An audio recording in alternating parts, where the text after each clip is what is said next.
안녕하십니까. 우편 및 금융상식 기출문제 풀이 시간입니다. 이번 시간 2010년도 우편 및 금융상식 A 책형이죠. A 책형. 자, 문제 1번부터 함께 점검하도록 하겠습니다. 자, 다음 내용과 관련 있는 법률은 출제가 됐는데요. 첫 번째 문제 1번 문제 1번에서는 관련 법률을 물어보고 있습니다. 자, 박스 안에 보시면은요. 우정 사업의 조직과 예산 운영에 관한 자율성을 확보하고 우편 업무도 수행하고 있죠. 우편 대체란 말은 수표 발행을 말합니다. 우체국에서 수표 발행. 자, 우편 대체, 우체국 금융, 그리고 보험. 자, 우편, 그리고 예금, 보험. 우정사업본부가 운영하는 모든 사업의 내용이죠. 그래서 정답은 바로 우정사업 운영에 관한 특례법이 정답이 되겠습니다. 자, 1번은 우편법. 우편법을 통해 이제 국내 우편, 국제 우편은 또 이제 국제 우편 규정이라는 게 별도로 있고, 우체국 예금, 보험에 관한 법률들을 우리가 이제 학습하시면서 또 시험 준비하시잖아요. 우체국 창구 업무 위탁에 관한 법률인데, 이 창구 업무 위탁과 관련 있는 곳이 어디입니까? 우편 취급국이죠. 우편 취급국. 자, 문제 2번 내려가겠습니다. 2번의 정답은 바로 1번인데요. 송달 기준 물어보고 있습니다. 자, 문제 2번은 송달 기준인데요. 이 송달 기준은 2008년도에도 출제됐던 영역이죠. 자, 가장 긴 것은 하고 물어봤는데 정답은 1번 특별송달입니다. 특별송달은 민사소송법에 의거한 법원 송달 서류를 전달하는 거죠. 자, 기본적으로 D+3일 일반 우편 송달 기간을 채택하고 있습니다. 따라서 정답은 1번이고, 자, 현재 등기소포는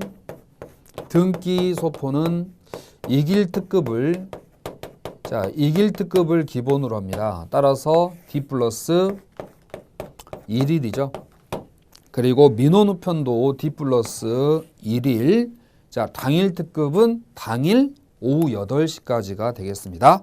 자, 1번 정답이었고, 문제 3번 국내 우편 서비스 종류를 물어보고 있습니다. 자, 문제 3번 같은 경우는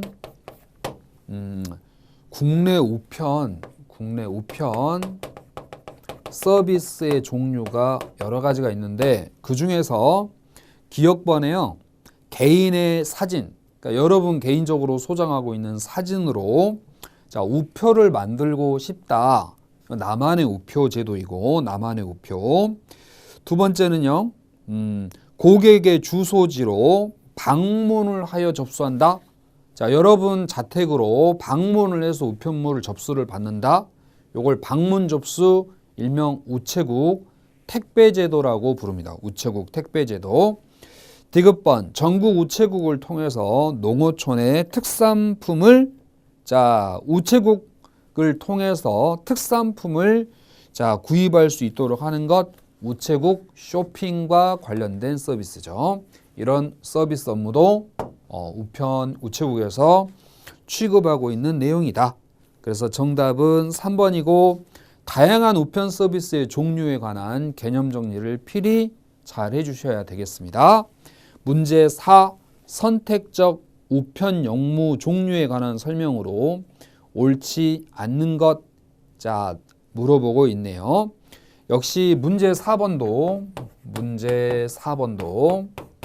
우편 서비스와 맥락을 비슷하게 하지만 우편 영무죠. 우편 영무. 우편과 관련된 여러 가지 취급하는 내용들인데, 옳지 않는 것은 정답이 1번입니다. 자, 그럼 1번 국내 특급 우편은 자, 전국 전 지역을 자, 특급이라고 하는 것은 자, 특급 우편 우리가 당일 특급이 있고 이길 특급이 있습니다. 자, 당일 특급, 이길 특급을 취급하는 지역은 그 지역의 지방우정청장이 정해요. 자, 강원 지방우정청장, 서울 지방우정청장, 제주 지방우정청장이 정하고 그들 정한 지역끼리 연결돼 가지고 당일 특급도 할 수 있고 이길 특급도 할 수가 있는 거죠. 자, 그러므로 전국 전 지역을 통상의 송달 방법보다 빠르게 송달한다. 전국의 전 지역이 아니라 취급 지역 상호 간에 취급 지역 상호 간에 취급하는 송달하는 자, 방법이 취급하는 게 특급입니다. 특급. 그리고 그 국내 특급 우편은 지방청장이 자, 고시하는 지역, 취급 지역 간에 연결이 되는 제도입니다. 그래서 1번이 틀렸고 2번 우리가 보험 취급은 통상 그리고 소포 또 통상은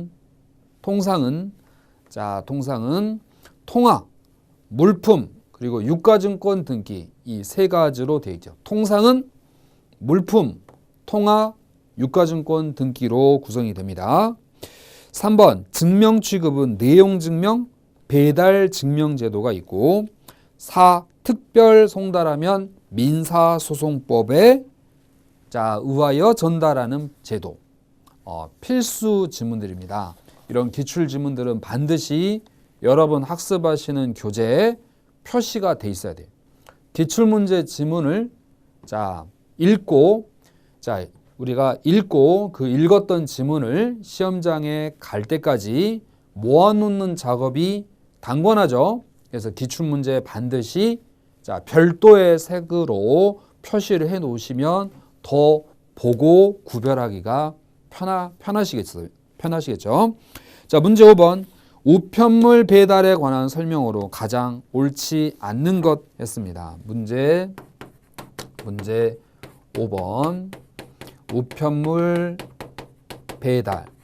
이런 그 출제되었던 주제들만 딱 살펴보아도 정말 딱딱 그 찝을 수 있는 정말 여기는 중요하고 기출되는 자, 중요한 영역입니다라고 할 수 있는 부분만 딱딱 출제됐던 연도가 2010년도라고 자, 할 수가 자, 있습니다. 2010년도.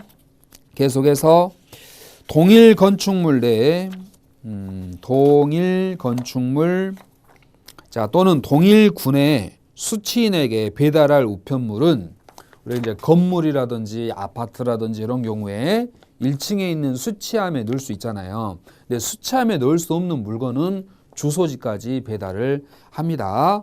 따라서 건축물 또는 군의 관리사무소 등에 배달할 수 있고 2번 자, 옳지 않는데요. 우리가 보관 자, 교부지라는 말이 있어요. 보관 교부지. 교통이 아주 불편해.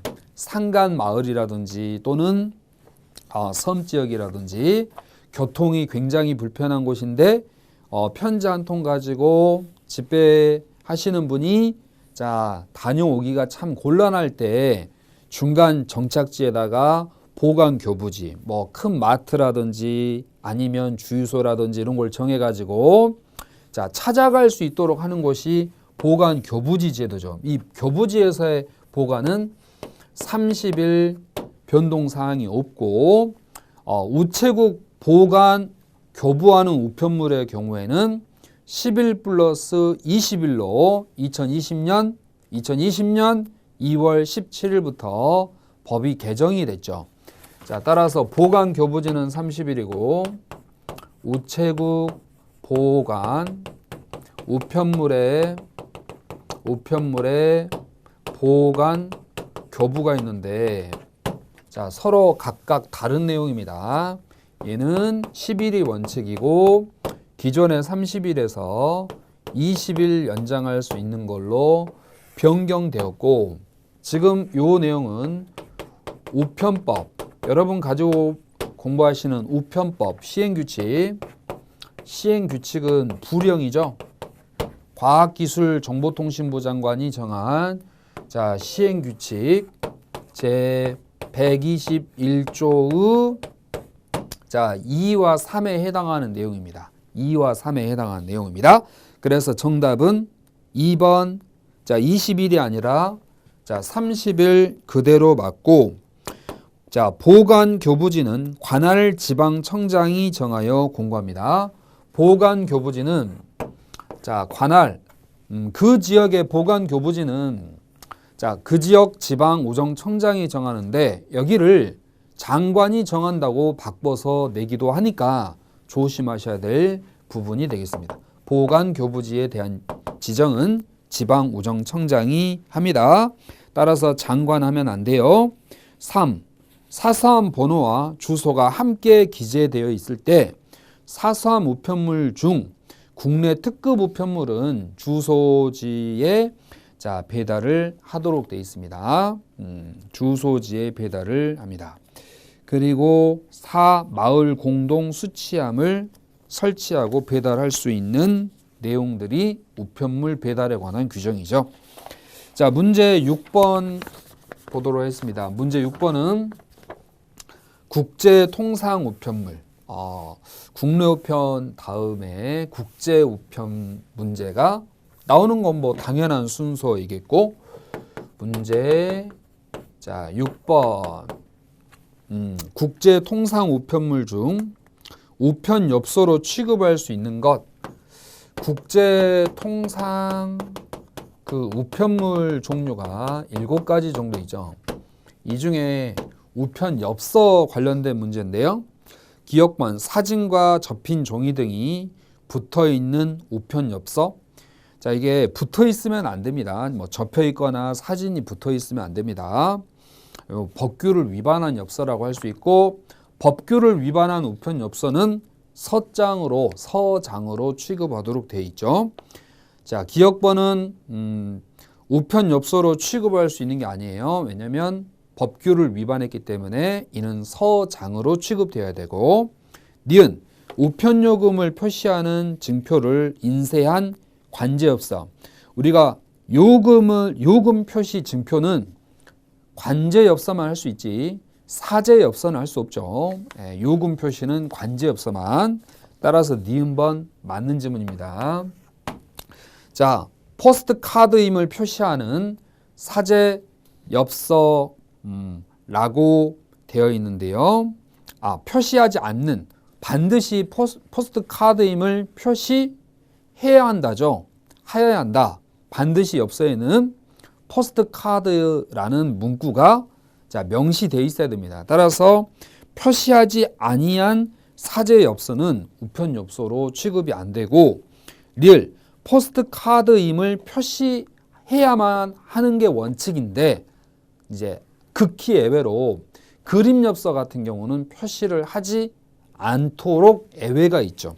그래서 포스트 카드임을 표시하지 않는 그림 엽서는 우편 엽서로 취급이 가능하기 때문에 정답은 니은, 니을 3번이 정답이 되겠습니다. 자, 문제 7번으로 가시면 EMS 관련된 문제예요. 문제 7번 EMS 국제 특급 우편에 부과할 수 있는 특수 취급 종류가 아닌 것. 국제 속달이 정답이죠. 이 국제 속달이라는 용어는 현재는 삭제돼서 없는 제도가 되겠습니다. 최근에 우편법 개정된 내용 중에 대금 교환이라는 내용도 폐지됐죠. 기존에 우리 대금 교환이라는 내용이 국내 우편 파트에 있었는데요. 물건을 전달해 주고 물건 대금을 받아, 소포와 관련된 대금을 받아서 이를 발송인에게 전달해 주는 제도, 수요가 감소함으로 인해서 자, 우편법에서 삭제 폐지됐습니다. 2020년 2월 18일부터 이 대금 교환이라는 용어도 이제 사용하지 않게 됐듯이 EMS 쪽에서 국제 속달이라는 제도는 취급하지 않습니다. 자, 배달 통지 취급하고 있고 보험 취급도 가능하고 초특급 우편, 이 초특급 우편은 베트남과 하노이 그리고 호치민에 대해서 현재 취급이 이루어지고 있죠. 자, EMS 관련해서 EMS TCS 이게 초특급이죠. 자, 초특급 베트남, 하노이 그리고 호치민, 홍콩 등에 대해서 자, 초특급 제도가 시행되고 있고 EMS 자, 프리미엄 제도가 있습니다. EMS로 취급하기 어려운 지역을 프리미엄을 통해서 우리가 할 수 있는데 UPS의 국제 특송회사인 UPS의 서비스와 결합되어 있는 취급이 EMS 프리미엄 서비스고 EMS 배달 보장 서비스 등이 있습니다. 이 배달 보장 서비스를 시행하고 있는 국가가 10개 국가 등이 있죠. 그 10개 국가 등 한국, 일본, 중국, 미국, 자, 영국, 프랑스, 태국, 스페인, 호주, 그리고 홍콩 등이 있습니다. 여러분 가지고 계신 기본서를 통해서 반드시 확인해 주셔야 돼요. 그래서 EMS 내용도 잘 정리하셔야 되지만 EMS 부과되는 서비스 특징 중에 초특급 자, 서비스가 시행되고 있고 또 EMS와 UPS라는 국제 민간 특송회사와 결합된 우체국과 UPS 간의 결합, 제휴죠. 제휴된 서비스에 해당하는 프리미엄 서비스도 있고 배달 보장 서비스 국가 10개는 꼭 챙겨주셔야 됩니다. 자, 이제 8번 문제와 자, 관련해 가지고 EMS 배달 보장 서비스 자, 서비스는 2005년 7월 25일부터 시행하고 있는 서비스 제도인데 2005년을 2003년으로 바꿔서 19년도 시험에 또 틀리게 됩니다. 이런 숫자들도 챙겨주셔야 되고 어떤 제도가 언제 시행됐는지 하는 내용들도 챙겨보셔야 될 내용 중에 하나입니다. 그래서 EMS 배달 보장 서비스 10개 국가 자, 기억해 주시고 2005년도부터 시행된 서비스 제도이며 2003년도 아니다 라는 겁니다.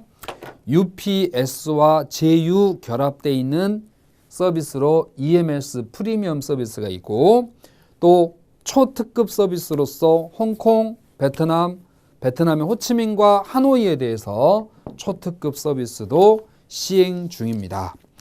자, 이제 정답은 4번이었고 문제 8번 EMS 배달 보장 서비스 자, 여기 바로 또 나오네요. 자, 그러면 옳은 거 됐습니다. 접수 가능 국가로 10개 국가 중에 일본, 미국, 중국, 호주 등이 있다. 맞는 지문이죠. 자, 기억번 옳은 지문이에요. 니은 배달 예정일보다 48시간이 지연되면 자, 손해배상을 한다. 요건 EMS의 특징입니다.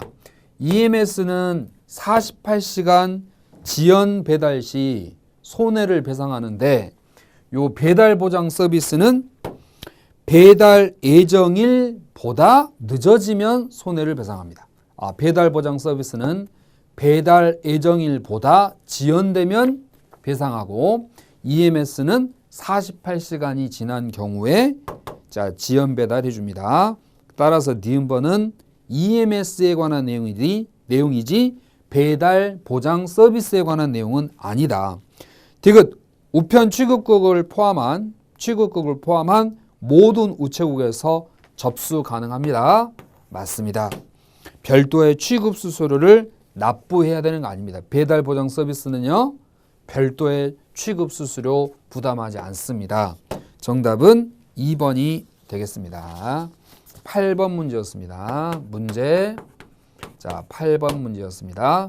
배달 보장 서비스. 문제 9번 살펴보겠습니다. 문제 9번은 금융시장에 관한 설명으로 옳지 않는가 물어봤네요. 금융시장. 자, 따라서 직접 금융 거래 수단에는 주식, 채권이 있다. 우리가 예금이나 대출은 간접 금융이라고 하며 주식과 채권은 직접 금융이라고 하죠. 내가 어느 회사의 주식을 구입을 했는지, 어느 회사의 채권을 구입을 했는지, 국채를 매입을 했는지, 지방채를 매입했는지 알 수 있는 거래를 직접 거래라고 합니다. 2번 만기 1년 이상 채권이나 자, 만기가 없는 주식이 거래되는 시장을 자본시장이라고 하고 자본시장을 우리는 장기금융이라 하죠. 자, 따라서 1년 이내에 단기 금융시장하고 비교가 됩니다. 자, 3번은 딜러, 브로커 등이 거래를 중개하는 점도시장, 오버 더 카운트 시장이라고 있죠. OTC 시장, 머리 위로 거래하는 시장은 자, 점도시장, 일명 장외 자, 시장으로 분류되고 OTC, 기업어음, 양도성 예금증서. 자, 양도성 예금증서, 기업어음. 대부분 다 뭐 이표채, 할인채 등 이자와 관련 있죠. 표지어음 시장, 어음, 통화안정증권시장, 국채. 자, 통화안정 그 증권은 한국은행에서 발행하죠. 국채, 회사채 등 금융채 등의 채권 시장이 자, 채무증서 시장이라고 합니다.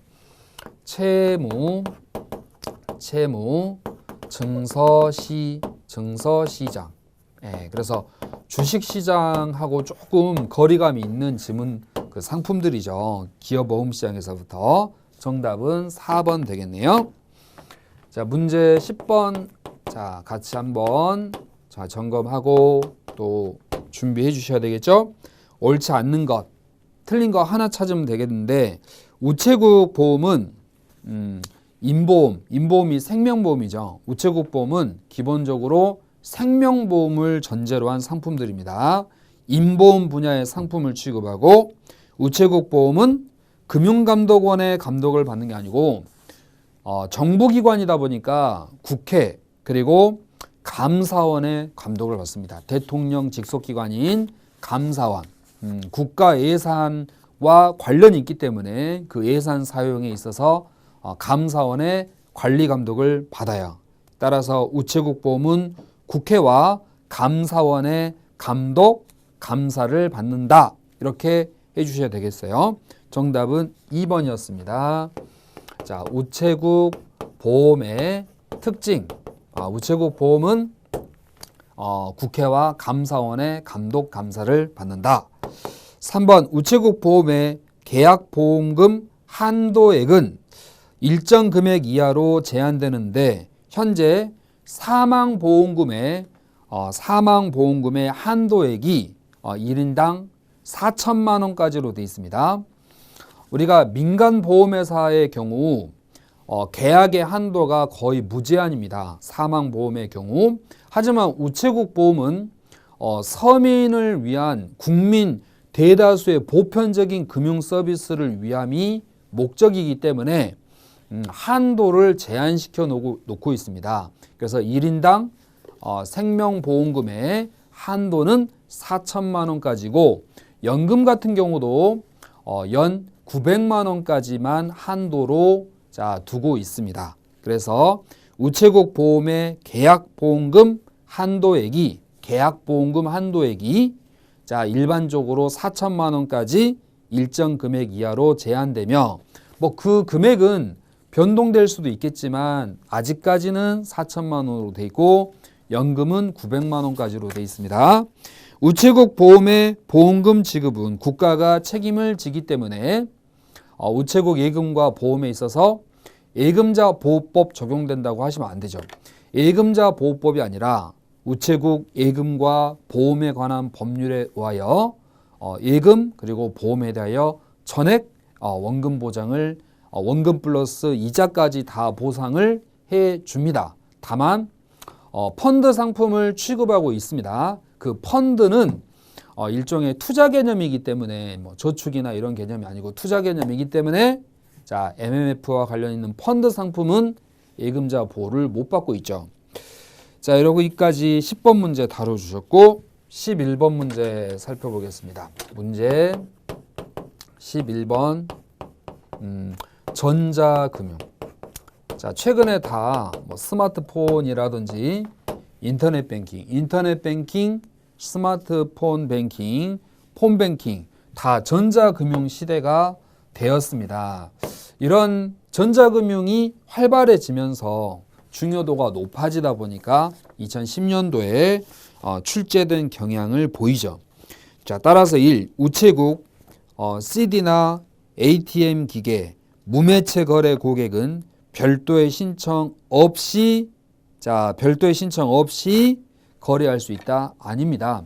이 전자금융 같은 경우는 보안성을 강화해야 되기 때문에 동의 없이는 절대 거래할 수가 없겠죠. 옳은 지문은 2번입니다. 현금카드, 위조, 도난, 그리고 아이디 비밀번호 등의 도용에 따른 여러 가지 사고를 예방하고자 본인 확인 수단으로서 생체 인식 기술이 망막이라든지 눈의 망막이라든지 지문이라든지 이런 생체 우리 몸을 인식하는 기능을 통해서 보안 기능을 강화해 나가고 있고 정답은 2번이 옳은 지문이고 3번 그 생체 인식의 수단 중에서 지문은 접촉식이죠. 접촉식이고 자, 홍채나 손바닥 정맥은 비접촉식이에요. 그래서 앞에 있는 B를 뒤로 움직여 주셔야 되고 전자금융을 통해서 스마트폰을 통해서 경조금 배달 서비스 당연히 이용할 수 있습니다. 옳은 지문은 2번이 정답이었습니다. 자, 문제 12번 한번 볼까요? 문제 12번은 금융소득 종합과세입니다. 소득 종합 과세 문제인데요. 이 종합과세 부분이 최근에도 보면 거의 한 문제 딱 자리를 잡았습니다. 그래서 세금 관련된 문제는 이제 우편 및 금융상식 문제 중에 영어 2문제 빼고 18문제 중에 꼭 한 문제는 세금 관련된 문제가 자리를 잡아가고 있음을 알 수 있기 때문에요. 금융소득 종합과세 여러분이 잘 준비하셔야 될 영역입니다. 1번 소득세법상 소득의 종류. 우리가 종합소득 하면 6가지 종류가 있죠. 자, 종합소득의 종류 6개 꼭 챙겨주셔야 되겠어요. 이자, 배당, 사업근로, 배, 사, 근 그리고 연금 기타 소득이 있습니다. 연금 기타 소득이 있는데 이 중에 이자와 배당 소득을 합하여 우리는 금융소득이라고 부르죠. 이 금융소득이 연간 2천만 원을 넘어가게 되면 초과하게 되면 다른 소득과 합산해 가지고 다시 종합소득을 계산해서 그 종합소득 금액에 따라 세율을 달리해 가지고 다시 세금을 내야 되는 게 종합소득이죠. 그래서 이 금융소득이 2천만 원 이하까지는 분리과세한다고 합니다. 분리과세. 다른 소득과 합산하지 않고 그걸로 끝 하겠다는 얘기죠. 따라서 1번 맞는 지문이고 2번 종합과세란 종합소득 중 비과세 소득, 세금을 부과하지 않는 거죠. 세금 0%, 비과세 소득과 분리과세 소득, 2천만 원 이하의 분리과세 소득을 포함한이 아니라 제외한 소득을 합산하여 누진세율을 적용하는 과세 방법입니다. 자, 2번이 틀렸어요. 포함한을 뭘로 바꿔줘야 돼요? 제외한으로 바꿔주시고 3번 자, 개인별 연간 금융소득이 연간 2천만 원 이하일 경우에는 이건 원금이 아니라 이자와 배당을 의미하는 겁니다. 2천만 원 이하일 때 15.4%로 지방세 포함해서죠.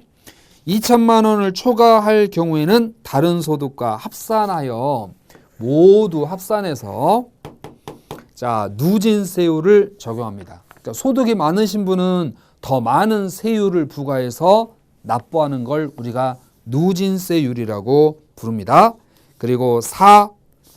금융소득 자, 종합과세 대상자는 자, 다음 연도 5월 말까지 신고함이 원칙입니다. 물론 예외도 있습니다. 소득이 아주 높으신 분들은 예외도 있지만 기본적으로 통상 5월 말까지 신고해야 되는데 그렇지 않으면 신고하지 않았다고 해서 신고성실 자, 신고 불성실 가산세 신고하지 않았으니까 납부도 안 하셨겠죠.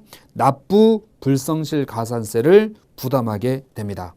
자, 금융소득 종합과세 12번 문제였고 이제 13번 문제를 또 살펴보시면은 문제 13번은 바로 예금 거래 업무에 관한 설명으로 옳은 것. 자, 예금 거래 뭐 성격이라든지 관련해서 챙겨 주셔야 되겠는데요. 자주 나오는 부분이죠. 옳은 것은 2번이 정답이고 1번 예금 계약은 자, 예금 계약은 소비 대차 계약이다. 자, 틀린 질문인데 예금 거래는 현재 소비 대차 계약으로 보는 견해도 있지만 현재 우정사업본부 학습 자료는 소비 대차라는 단어를 사용하고 있지 않습니다. 자, 학습 자료 전체에 뭡니까? 소비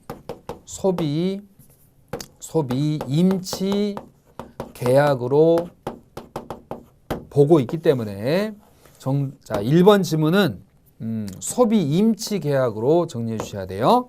한마디로 돈을 맡겼다는 겁니다. 자, 여러분이 은행에 돈을 맡기고 통장을 받는 거잖아요. 따라서 내 물건을 보관해 달라라는 개념으로 본다는 거죠. 근데 또 한편으로는 여러분이 은행에 돈을 맡기고 증서를 받았는데 일종의 돈을 빌려주는 개념이잖아요. 돈을 빌려주는 개념이고 그 빌려줬다는 증서를 가지고 있는 개념이 또 통장이 될 수 있는데 이런 개념이 대차 계약의 개념이에요. 자, 여러분들이 은행에 돈을 빌려주신 겁니까? 돈을 믿고 맡기신 겁니까? 자, 돈을 믿고 맡긴 개념으로 보는 게 소비 임치 계약입니다. 현재 우리 우정사업본부 학습 자료에는 소비 대차 계약이라는 단어를 전혀 사용하지 않습니다. 바로 소비 임치 계약으로 보는 게 학습 자료의 입장이기 때문에 예금 거래의 성격은 돈을 맡긴 개념이고 자, 그래서 소비 임치 계약으로 본다. 대차가 아니고요. 두 번째, 양도성 예금 증서는 CD죠. 예금 증서는 원래 양도 매매할 수 없지만 금융기관의 승낙을 받아서 자, 양도할 수 있도록 돼 있어요. 무기명으로 돼 있죠. 할인채죠. 소지하고 있는 사람에게 자, 만기 때 지급하면 되는 게 양도성 예금 증서예요.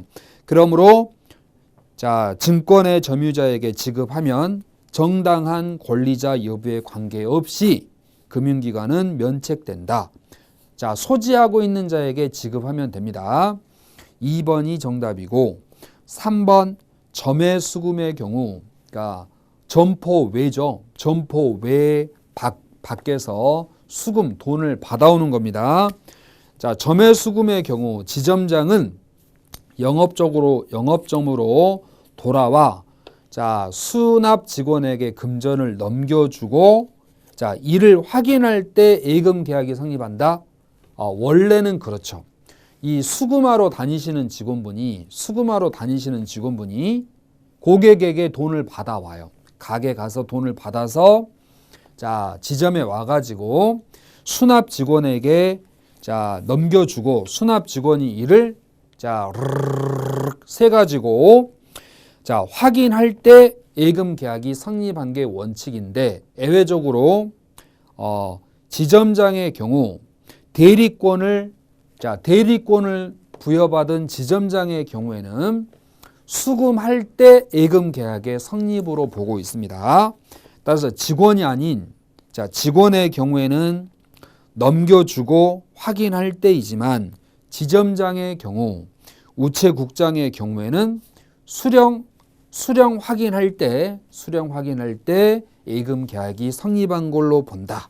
예금 계약이 예금 거래 시 예금 계약의 성격은 소비 임치 계약이고 예금 계약의 성립은 수납 직원이 확인할 때인데 다만 지점장님의 경우에는 수령하여 현장에서 받을 때 확인할 때 예금 계약이 성립합니다. 4. 공동대표이사와 그러니까 대표이사가 2명인 거예요. 회사 사장님이 대표이사가 2분인 거죠. 이렇게 2분을 지정해 놓은 이유는 한 분이 독단적으로 결정해서 사고 발생할까 봐 이를 견제하기 위함이에요. 따라서 공동대표 1인이 다른 어느 1인에게 모든 업무를 포괄적으로 위임하는 것은 허용되지 않습니다. A라는 대표와 B라는 대표가 공동으로 대표인데 A라는 대표가 B에게 포괄적으로 나는 출근 안 할 테니까 너가 모든 회사 일을 다 알아서 해라. 포괄적 위임은 안 돼요. 하지만 A가 B에게 내가 당분간 일주일 정도 못 나올 것 같은데 요 일만은 너에게 맡길게. 그래서 개별적인 사항에 대해서 이 부분은 너가 좀 해주면 좋겠어 할 수는 있지만 전체적으로 포괄적 위임은 허용되지 아니합니다. 요건 가능하다. 이제 13번까지 해주셨고 14번 문제 14번은 금융상품 중 우체국 예금에서 취급하고 있는 거 금융상품 중에 우체국 취급 상품인데요. 금융상품의 성격도 살펴주셔야 되고 또 우체국에서 이 상품을 취급하는지 안 하는지 또 알아주셔야 되는데 양도성 예금증서의 성격이라든지 특징, 문제 잘 물어봅니다. 그런데 사실 우체국에서는 양도성 예금증서 CD 취급을 하고 있는 상품이 아니거든요. 그래서 어떤 금융상품의 종류와 특징도 정리하셔야 되고 따로 물어보기도 하고 또는 지금 문제 14번처럼 취급하는지 또 취급하지 않는지를 물어보는 문제도 있습니다. 여기서 우리는 취급하는 상품으로 기억번 MMDA 취급하죠. 머니마켓 디파짓 어카운트 수시 입출금 시장금리 상품입니다. 그리고 니은 MMF 니은번 2018년도부터 취급하기 시작했고 2019년도 1월 우정사업본부 학습자료에 그 내용이 반영되기 시작했습니다. 펀드.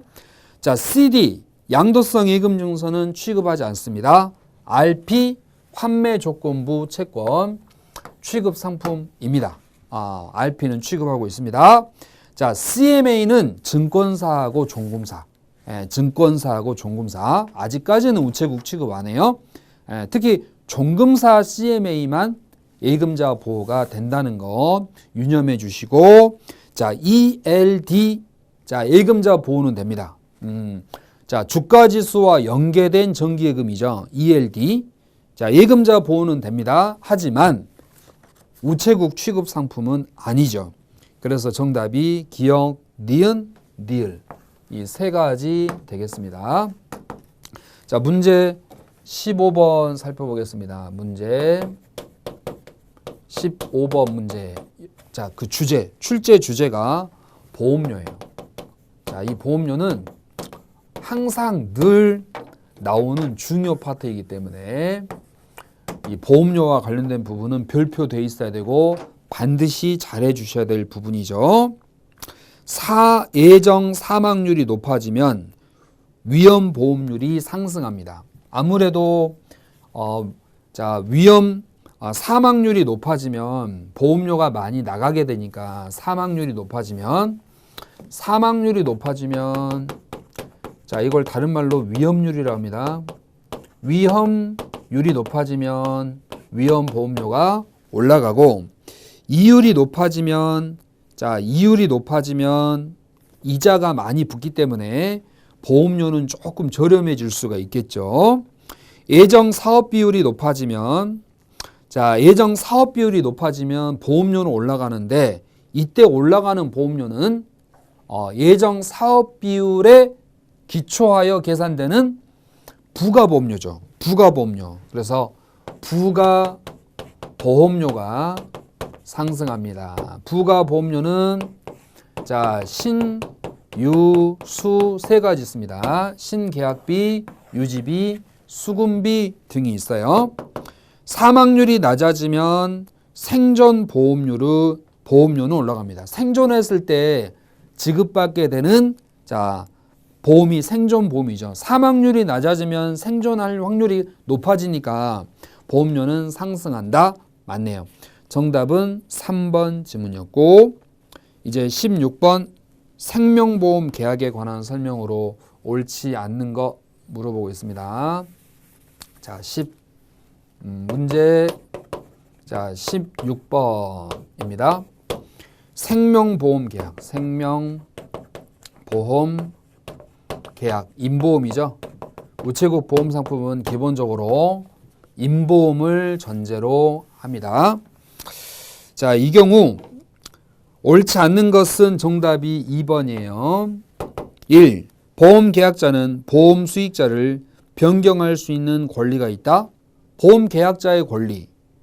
보험 수익자 변경할 수 있습니다. 보험 계약 해지 시 보험 대상자가 동의가 필요하다. 계약 해지 시 보험 대상자의 동의가 언제나 필요한 건 아닙니다. 좀 기다려 보시고 3. 생존보험 계약은 15세 미만자를 대상자로 할 수 있다. 맞는 질문인데 생존보험은 살아있을 때 보험금을 주는 거죠. 그런데요. 생존보험은 살아있을 때 보험금을 주는 거기 때문에 생존보험 15세 미만 또는 상실자, 심신박야자 가입을 할 수 있어요. 하지만 사망을 전제로 하는 사망보험의 경우에는 15세 미만 심신상실, 심신미약자의 경우, 박약자의 경우 무효예요. 무효. 보호 능력이 떨어진 사람을 대상으로 한 사망보험은 무효입니다. 그래서 3번 생존보험은 가능하지만 사망보험은 안 됩니다. 그리고 4. 타인의 사망보험 계약 체결 시 보험 대상자의 서면 동의가 필요합니다. 맞는 질문이죠. 그럼 이제 2번과 관련해 가지고 우리가 정리를 해 주셔야 되는데요. 보험 계약 해지 시라고 했어요. 보험 계약 해지시인데 두 가지로 또 나뉘어집니다. 첫 번째는 자기를 위한 보험 계약. 자기를 위한 보험 계약이 있고 타인을 위한 보험 계약이 있어요. 타인을 위한 보험 계약. 자기를 위한 보험 계약은 우리 수업 때 또는 평소에 정리하는 내용이죠. 바로 보험 계약자와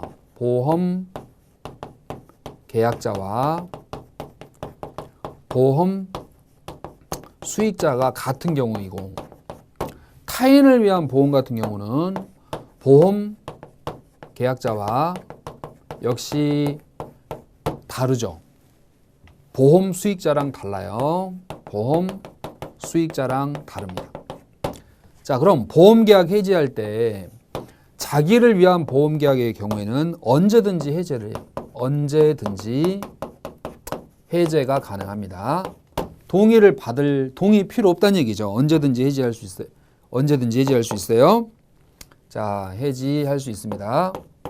그런데 타인을 위한 보험계약에 가입을 해놓고 언제든지 해지할 수 있느냐? 아닙니다. 이 타인은 동의를 얻거나 동의를 받거나 또는 보험 증권을 소지했을 때 보험 계약을 해지할 수 있어요. 둘 중에 하나입니다. 보험 증권을 소지하지 아니하면 타인의 동의를 또는 타인의 동의 없으면 보험 증권을 소지하면 타인을 위한 보험 계약을 해지할 수 있기 때문에 2번 보험 계약 해지 시 보험 대상자의 동의가 항상 필요한 거 아니죠. 왜요? 본인권 언제든지 해지할 수 있고 보험증권 소지하면 해지할 수 있기 때문에 2번이 틀린 질문이 됩니다. 언제나 동의를 필요로 하는 건 아니다. 자, 이제 문제 17번으로 정리해 보도록 하겠습니다. 17번 우체국 실손 의료비 보험이네요. 실손 의료비 보험, 실손보험이죠. 우체국에서 판매하고 있는. 자, 따라서 정답은 3번이 되겠습니다. 자, 우리 2번 최대 5천만 원, 통원 최대 30만 원 보장, 비급여 도수치료 같은 거, 보장 특약화로 필요에 맞게 선택 가능합니다. 보험료 할인 혜택도 있고.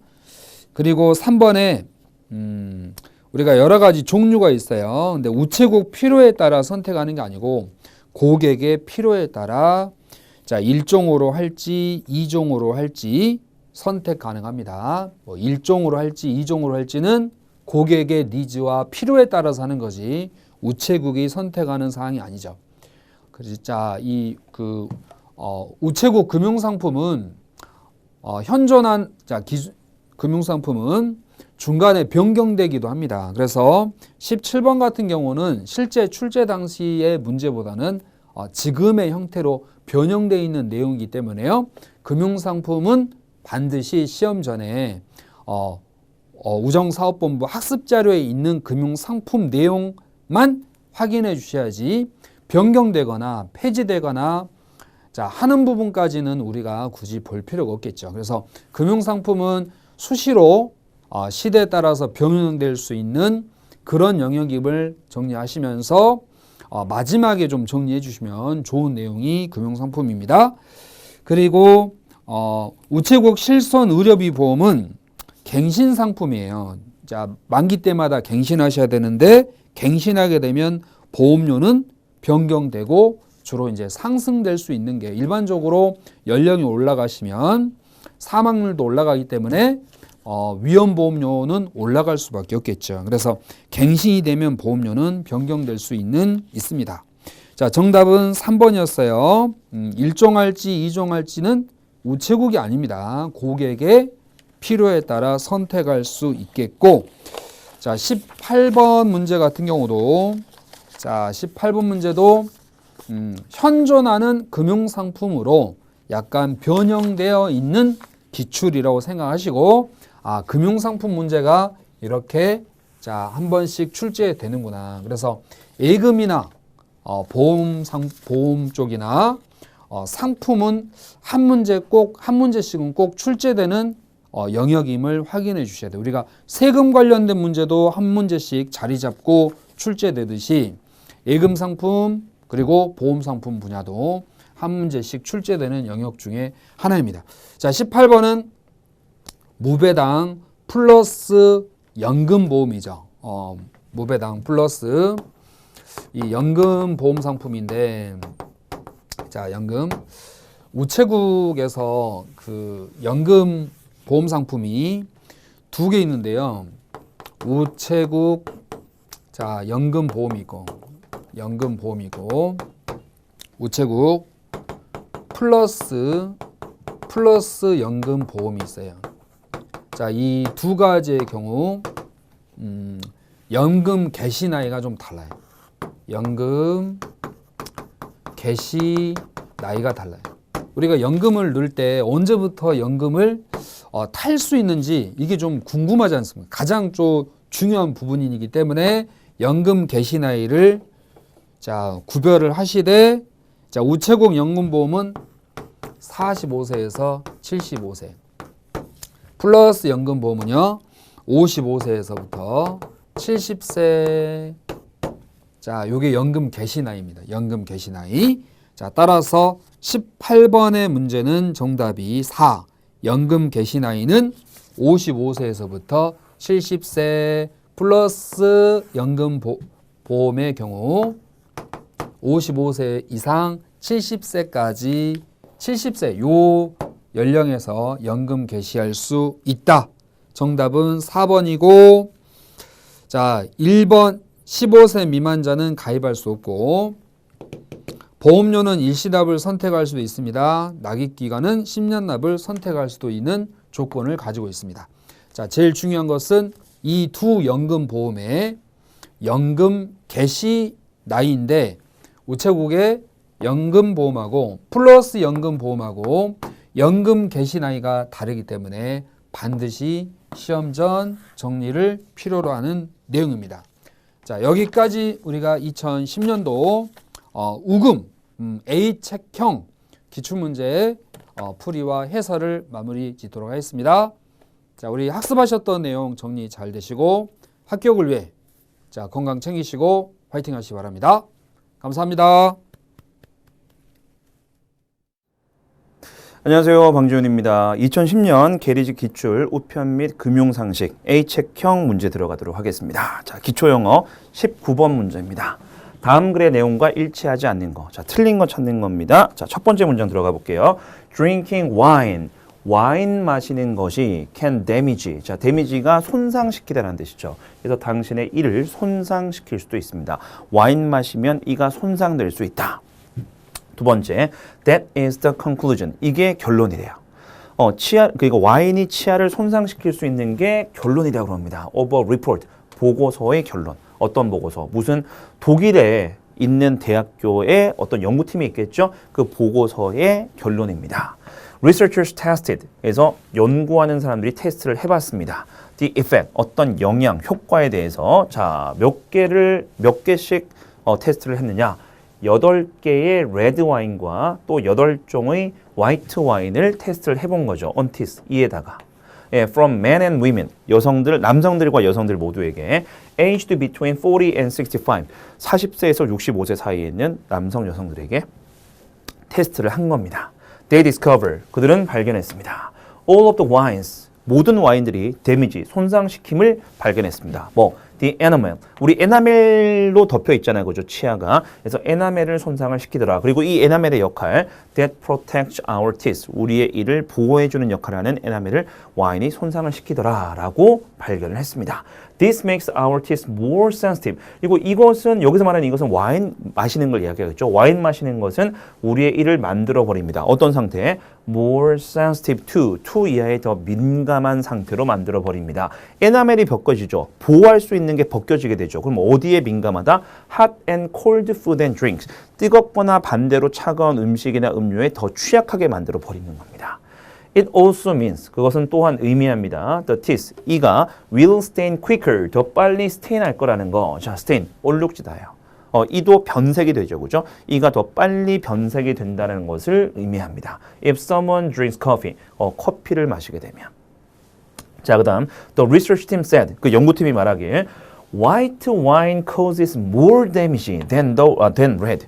그래서 화이트 와인이 레드 와인보다는 더 많이 손상을 시키더라. 그래서 와인이라고 다 똑같은 효과가 있는 것은 아니다라는 거. 화이트 와인이 더 심하다라고 얘기를 하네요. The acid. 자, acid는 우리가 그죠? 산성 성분, 산성 물질. 이런 것들을 뜻하죠. In white wine. 그래서 그 이유까지 말해주네요. 화이트 와인에 들어있는 산성 성분이 attacks the enamel. 에나멜을 공격합니다. And wears it away. 자, wear 우리 착용하다는 뜻도 있지만 착용하다는 뜻도 있지만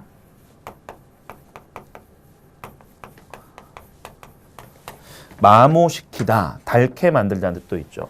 여기서는 당연히 이 두 번째 뜻으로 썼겠죠. 치아를 wears away, 마모시켜서 없애버리는 거죠. 마모시키기도 합니다. The bad news is that 나쁜 소식이 또 있습니다. That brushing your teeth after drinking wine. 와인을 마시고 나서 우리 음식 먹고 나면 이제 양치를 하잖아요, 그죠? 그 양치가 이를 닦는 것이 will only make things worse. 자, 배드의 비교급이네. 더 악화시킬 수 있습니다. 양치를 하는 게 오히려 더 손상을 가할 수 있다는 거. 예, 거기까지 이제 보셨어요. 자, 지금까지 본 내용과 일치하지 않는 거 찾으시면 됩니다. 자, 1번 가볼게요.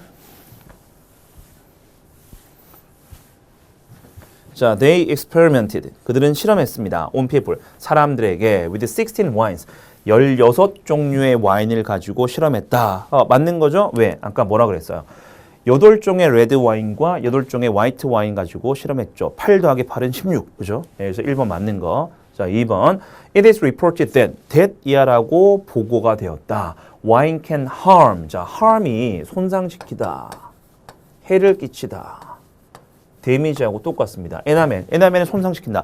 단어만 데미지해서 함으로 바뀐 거예요. 그럼 맞는 거다, 그죠? 2번도. 자, 3번 갑니다. Wine makes our teeth more susceptible. 자, 좀 어려운 게 나왔죠? susceptible이 뭐냐?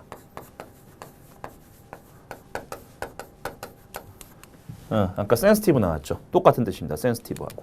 자, 그러면 이것도 hot drink, 그죠? 그래서 뒤에 hot and cold 나왔으니까 맞는 거다, 그죠? 그럼 4번 남았네? 4번 볼게요. After a glass of wine. 와인 한 잔 하고 나서 brush your teeth. 양치하십시오. To protect them. 그 이를 보호하기 위해서. 아니죠. 오히려 해를 가한다 그랬죠. 양치를 해버리면. 그래서 4번이 내용하고 다르네요. 4번 내용. 단어가 몇 개 좀 어려운 거 나왔다, 그죠? 그것만 유의하시면 되겠습니다. 자, 그리고 두 번째 문제 20번 갑니다. 생활 영어네, 진짜. 생활 영어. 다음 대화를 읽고 여성 고객이 결정한 일로 가장 알맞은 거. 자, 처음에 남자가 얘기합니다. What can I do for you? 제가 뭘 해드릴까요? 도와드릴까요? 라고 했죠. 여자.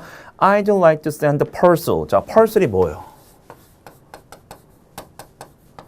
소포다, 그죠? 어디로 소포를 보낸다? 오스트레일리아. 제가 호주로 소포를 보내고 싶은데 뭐로 보내냐? by EMS, 국제 특급 우편. 한국에도 있다, 그죠? EMS. 예, EMS로 제가 호주로 소포를 하나 보내고 싶습니다. 남자가 얘기합니다. 오케이, what's inside of it? 그 소포 안에 뭐가 들었나요? 내용물 같은 거 물어본다, 그죠? 자, 그래서 여자가 clothes, 옷, cosmetics, 화장품이에요. 옷하고 화장품. seaweed면 우리가 미역이나 김 같은 그런 이제 그 음식들, 예, 그런 것들을 얘기를 하죠. and hairspray, 그리고 헤어스프레이가 있습니다. 자, 그러니까 남자 직원이겠죠. 얘기합니다. 우체국 측에서 I'm sorry but 죄송하지만 you can't send hairspray by EMS. 국제 특급 우편으로는 헤어스프레이는 못 보냅니다. 그럼 여자가 물어보겠죠. Why not? 왜 안 되나요? 자, 그리고 남자 조금 어려운 단어. inflammable things. inflammable 뭐냐면 이게 불 잘 붙는 거 얘기하는 거예요. 그래서 우리 그 휘발성 물질이라든지 그 가연성 물질 같은 거 있죠. 가연성 물질들은 물건들은 aren't allowed. 허용되지 않습니다. into the aircraft. 비행기 안으로 들이는 게 허용되지 않습니다. for safety reasons. 안전상의 이유 때문에. 폭발할 수 있고 불날 수 있으니까 헤어스프레이도 안 됩니다. 자, is that so? 그런가요? Then 그렇다면 is there any other way available? 이용 가능한 다른 방법이 있을까요? 라고 묻죠. 그래서 남자가 you can mail it by sea. 배편으로 보낼 수는 있습니다. 항공으로 못 보내지만 배편으로 보낼 수 있지만 it will take 45 to 60 days. 45일에서 60일이나 걸릴 수 있다. 거의 최대 2달까지 걸릴 수 있다라고 하죠. 자, 그래서 여자가 대답하죠. It takes too long. 그럼 너무 오래 걸리는 거네요. I'd rather. 자, 요거 드가 would 줄인 거예요. 자, 여러분들 역시 외우셔야 되는 표현. would rather 동사 원형. would rather 동사 원형. 뭐뭐 하는 편이 좋다. 그럼 제가 뒤에 거 하는 편이 낫겠네요. take out, 꺼내는 겁니다. 빼내는 겁니다. hairspray from my parcel. 내 소포에서 그냥 헤어스프레이는 빼버리고 use EMS.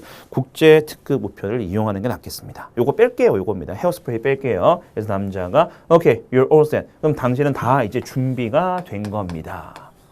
Thank you. 감사합니다. 그것만 빼면 문제가 없으니까. 자, 그럼 보세요. 여성 고객이 결정할 일 뭡니까? 헤어스프레이를 뺀 걸 얘기하네요. 소포에서 헤어스프레이 한 물건을 뺐습니다. 그거를 보기 위해서 찾으시면 되겠죠? 4번 바로 갈게요. To mail her parcel. 메일도 보내는 거죠. 우편으로 보내는 거. 소포를 보내는데 without hairspray. 헤어스프레이 없이 보내는 거. 4번 정답. 자, 3번. To check out. 확인하는 거. Other options available. 이용 가능한 다른 옵션은 이미 뭡니까? 확인했죠. 아까 배편이 있다. 근데 하기 싫다 그랬죠. 2번. To make a protest. 자, make a protest. 항의하다입니다. 항의하다. To the airport. 공항에 항의하는 거. 네, 그런 내용은 근거가 될 만한 게 전혀 없었습니다. 1번. To send her parcel by sea. 배편으로 보낸다. 아까 너무 오래 걸리니까 안 한다 그랬죠. 정답은 4번. 되겠네요. 자, 20번까지 푸셨습니다. 예, 수고하셨습니다.